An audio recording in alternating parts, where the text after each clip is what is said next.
ñu dem ci situation politique bi nga xam ne am na Médina ñu gis na nga amul compagnonnage bi nga xam ne xaw ma sax mbaa mi ngi actuel ba léegi ak l'actuel l'édile de la Médina de la commune Bamba Fall amoon ngeen compagnonnage ci élection yi ñu gis ne de par le passé aussi amoon nga compagnonnage ak Seydou Gueye am nga compagnonnage ak Cheikh Ba amoon nga compagnonnage ak Abdoul Mbaye ñi dañ wax sax c'est quelqu'un qui dit qu'est-ce que fait courir Ousmane Kanté ñeen dañ wax Ousmane Kanté dafa tërdi ñeen dañ wax Ousmane Kanté dafa yàkkamti dafa xaar dara qu'est-ce que vous répondez à toutes ces questions-là?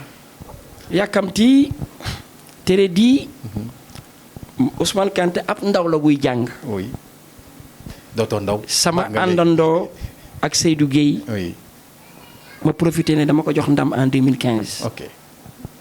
dama ko battre campagne gagné référendum. sama àndandoo ak Cheikh Ba 2019 dama ko battre campagne jox ko ndam.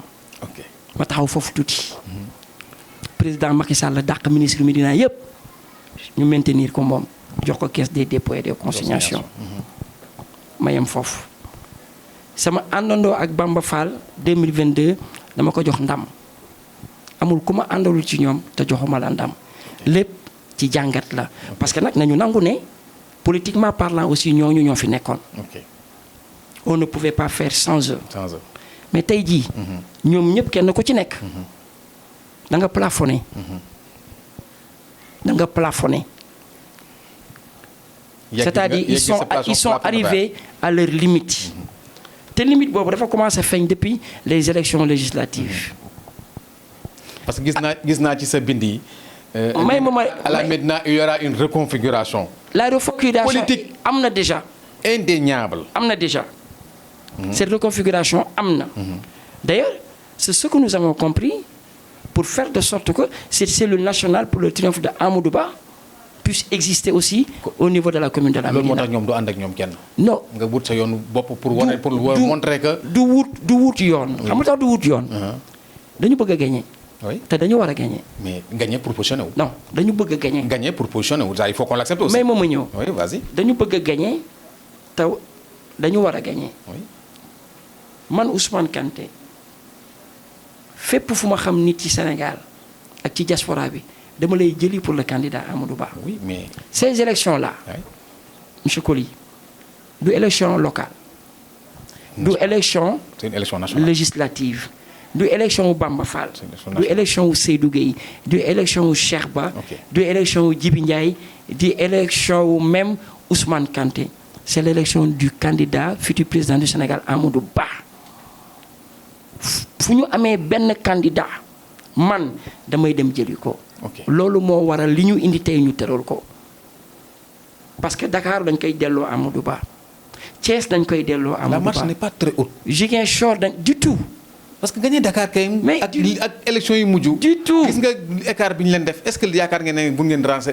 non du tout. ça ceci il faut pas être prétentieux à ce point-là. vous aussi du tout parce que Amadou Ba dafa doon liggéey gagné bu ñu liggéeyee gagné te ñoo ngi liggéey. les données ont changé.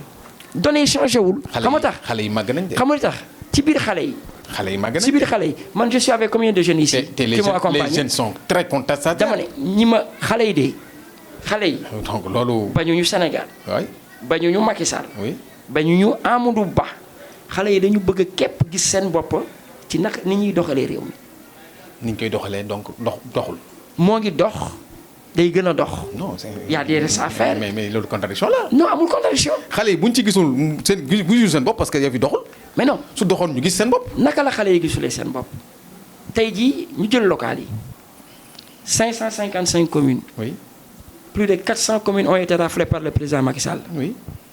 donc foofu Macky Sall moo gagné. mais lesquelles communes. mais ma ñëw lesquelles communes. c'est des communes.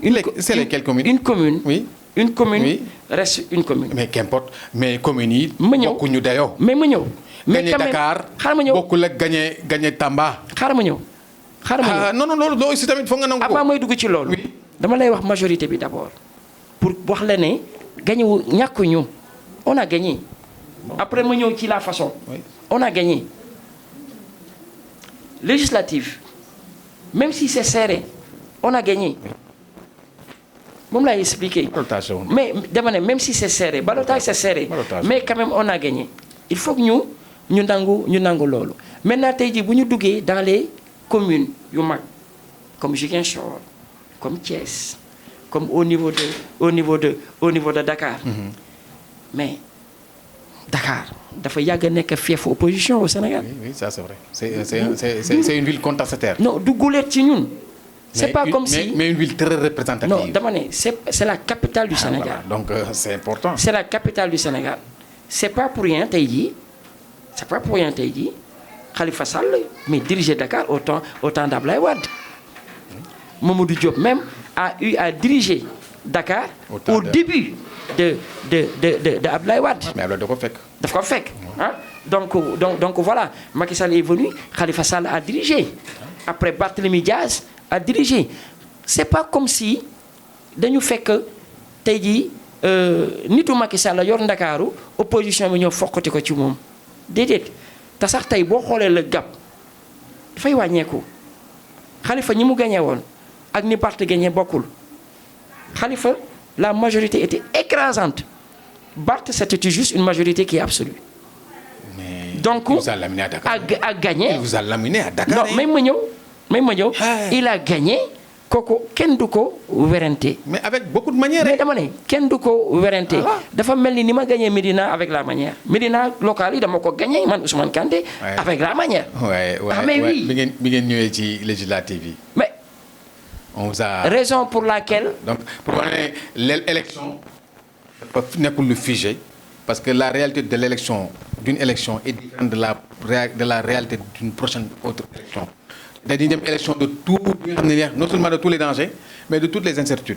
moo tax ma ne la. ça il faut que ñu nangu ko léegi moo tax ma ne la. xam nga bu ma la indilee sànq ne la ce sont les Sénégalais qui votent man bu ma déggee nit ku naan sax samay militants damay tiit mel ni ñoom moom Sénégalais yi voté Sénégalais yi da ngay wax ak ñoom indi leen lu concret ñu am yaakaar képp ci yow. yaakaar rek moo tax ñuy te liggéey boobu moom la Sentab di def. moo tax ma ne la ci suñu foor li taxoon ñu am ndam démb ci la ñu jubluwaat gën koo élargir.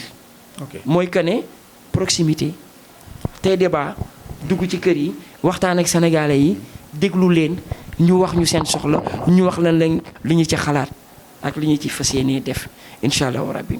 ok ñi ngi mën a temps bi pratiquement jeex na qu'est-ce que les Sénégalais vous regardent lan ngay wax pour convaincre leen ñu voter ki nga xam ne wala ñu parrainer ki nga xam ne moom moo nekk sa candidat mooy Amadou Ba. L'homme de la situation l'espoir du Sénégal. Le président Amadou Ba bokkoon ci nguuru président Macky Sall liggéey ci liggéey bi mucc aj en tant que ministre et actuellement en tant que premier ministre. Am une vision d'aller et de faire même du plan Sénégal émergent son arme de bataille, son combat. Parce que ak Amadou Ba Sénégal émergent dañ koy fekk marché Tilène. ak Amadou Ba Sénégal émergent dañ koy fekk ci duluñ gi dañ koy fekk ci ceeb bi dañ koy fekk ci suukar bi. Les gens sont trop ak Amadou Ba Sénégal émergent dañ koy fekk ci facture électricité bi. mu nekk un problème ak Amadou Ba Sénégal émergent dañ koy fekk ci facture ndox mi xam nga li tax parce que Amadou Ba c'est l'air pétrogazier du Sénégal te wax na ko junj na ko les ressources minières sont les propriétés des Sénégalais. moom c'est une loi qui est là. bu nekkee buñ ko joxee la présidence du Sénégal. Mais il n'a rien créé. Je dis pas qu'il a créé. C'est quelqu'un qui a trouvé là. Non, quelqu'un d'autre aurait été là. C'est la même chose qui va se passer. Du tout. Voilà, du donc, tout. Ça c'est. Non, du tout. Vous ne nous apprenez rien. Absolument, oui. Voilà. Absolument. Je vous apprends que voilà. on va créer une classe moyenne au Sénégal. Si vous dites que la classe moyenne au Sénégal, ça ne veut rien dire, donc je ne sais pas qu'est-ce qui va se passer. La classe moyenne dafa amatul Sénégal. dañ koy indi loolu mooy problème. dañ koy créer. Voilà problème yi nga xam ne ak Amadou Ba dañ koy créer. Bon, okay. Parce que ak Amadou Ba le Sénégal verra. Il n'y a que deux classes actuellement. dama les pauvres et les riches. moo tax ma ne la ak Amadou Ba le Sénégal le moyen lambda dina am un salaire décent fay jàngu doomam fay këram wala fay traitam dem marché jënd fa lu baax indi ko ci këram fay facture courant am te du yuuxu même facture courant bi bu dee 1 million la salaire bi daf koy couvrir parce que voilà parce que les factures aussi avec cette inflation mondiale par moment c'est pas le Sénégal qui décide de ce qui se passe mais ak Amadou Ba ak ñun ñi nga xamante ne dañ koy accompagner il y a des leviers qui seront là qu'on mettra en place parce que bu boobaa moom dina mën a def te du tàggu kenn bu boobaa moom dina mën a décider te du tàggu kenn parce que bu boobaa moom la Sénégalais yi di far boobaa moom la Sénégalais yi di jox kàddu gi le PSE bi nga xamante ne dafa bokk ci ñu ko bind maîtriser ko il va le transformer dans le panier du manager sénégalais le Sénégalais verra que fu ñu gisee le Sénégalais bu yàlla jox dayodo weccit ak le Sénégalais bu yàlla xañ ci diggante bi dinañ fi fekk Sénégalais boo xamante ne et ça sera la majorité de ces Sénégalais là boo xamante ne ak la ñuy fayee ko ci biir réew mi vraiment dinañ ci mën a taxaw ci seen njaboot taxaw ci seen bopp. ok gis ngeen li mu wax waxu politicien la nag waxu politicien bu fi keneen toogit dina ko wax li am solo mooy Sénégal nañu ñaan ñëpp li fi ji war a li nga xam ne mooy richesse Sénégal jàmm la nañu fexe ba wala ngallaawaay ba politiciens yi nañu réconcilier les Sénégalais avec eux-mêmes dafa am solo parce que Sénégal ay doomam yëpp war nañ ko jëriñ. Ousmane yow acteur politique nga à la maintenant il y a une situation qui est là mu nekk benn situation ni paix ni guerre bu leader quelques leaders politiques yi yoo xam nga li may wax noonu te ñoom ñëpp ñoo war a bokk boor yow nan ban gis-gis nga am ci situation bi nga xam ne moo nekk te yéen ngeen war a àndandoo yéen ñëpp wuti dara wuti ndam bi mais mu am ay dissension ci seen ay rang. mais c'est dramatique ce qui se passe à la Médina c'est dramatique parce que l'unité la ñu woote woon depuis le début. De façade. waaw mais cette unité n'est pas réelle. Elle n'est que de façade. waaw n'est pas réelle c'est-à-dire que j'ai l'impression que ne dañuy naxante ci suñu biir tey ji boo xoolee xale ya ngi fàq di dem fu ne y avait des jeunes yu quitté woon Bamba Fall dem ci Barthélémy Dias tey am na ay xale yu jógee CATB ñoo ngi dem ci je ne sais pas Mame Boye Diao et autres voilà am na ay xale yoo xamante ne ci Seydou Gueye lañ jóge woon jëm ci Cheikh Ba nangam ak nangam et puis et jusqu'à quand c'est la raison pour laquelle ma ne ces leaders qui sont en responsabilité au niveau de la Médina sont arrivés à leur limite nañu ko nangul parce que bu ñu demee ba mënatuñu téye doomu Médina yi te xam nga le danger mooy bu fekkoon nag xale yi dañuy génn sax pour dëggal seen bopp ni ko Ousmane Kanté di defee. dañuy génn pour rejoindre rek mais dañuy génn pour diminuer la Médina c'est-à-dire dañuy génn pour dem feneen foo xamante ne tey jii ña fay ay candidats wala ña fay ay responsables politiques amuñu benn intérêt pour defar Médina loolu nag c'est la responsabilité aux hommes politiques qui ont les responsabilités yi nga xamante ne ñoom le président Macky Sall wóolu te ñu nekk biir Médina parce que defuñu dara loo xamante ni dafay téye xale yi. xëy na à la limite le maire je dirais. mooy jéem waaw parce que gis naa am na ci sa bind yi. te doyul gis naa benn bind nga bind ko. waaw nga ne je ne suis ni ministre ni DG ni maire je ne suis qu'un simple boy Médina. Absolument. Tu t'adressais à qui aux trois?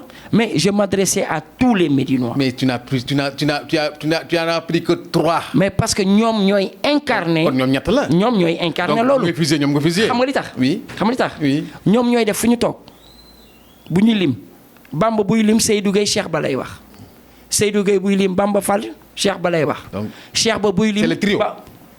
donc yéen trio yi ngeen bëgg a dégager. non on les dégage pas c'est-à-dire que ne ñoom am nañ xam-xam ku ci mel ni Bamba la Médina a besoin de lui te wax na ko Bamba nee na moom pare na day fal Amadou Ba pare na mais ci mu leen woo ci li mu leen woo moom xam nga li tax sax moom ma koy jox nopp sax di ko déglu Bamba mooy que ne sax moom Bamba Fall sax mu ngi jéem avec le peu de moyens qu'il a te man gëm naa ne jéemuñu dara dañu mënul sax bay jéem lu dal Médina li dal Médina lu ne ñoom la tey jii dafa doy parce que bu fekkee ne sa njaboot mënutoo ko téye bu fekkee ne tey di Médina mënoo fi indi je donne un exemple dafa am suñu benn doyen dëkk Médina am fi tur am fi cër je vais taire son nom nekk ak njabootam ci beneen commune ci biir Ndakaaru ca commune ba mu dëkk mu fay liggéey bu mucc aj fexe ba dem caisse des dépôts consignation ñu jox leen fa subvention 25 millions pour sa commune. Ok, je sais de qui vous parlez. Où est-ce qu'on va? Et la Médina ne peut pas bénéficier de ces 25 millions, alors qu'on avait un fils de la Médina qui était à la tête de la caisse de dépôt de consignation. Moi, la ma doon wax ci local yi rek je le dirai gis nga bay si sa owum tànk la ñu wax gis nga ku fi am nombal tànk ci biir Médina bii waa Médina ñoo la ko jox xam nga tax ma am espoir fa ma toll ci parrainage génnuma dem fenn waa Médina ñooy jóge seeni kër di ñëw sama kër sama siège di ma parrainer te génn gu ma def parrainage. Donc waa Médina ku leen fay ku leen lebal tàkkusaan ñu fay la guddi ngal la bu ñu mënulee def comme Bamba Fall nañ ñu abal parce que Médina a des enfants a des fils qui sont dignes. Et même ce renouveau. kenn du am ndaal toj ndaal. mais nag boo naanee ba sa biir fees. waaye ngal la jëlal nga joxe mbattu bi waaye joxel mbattu bi keneen naan waay. ok. Médina.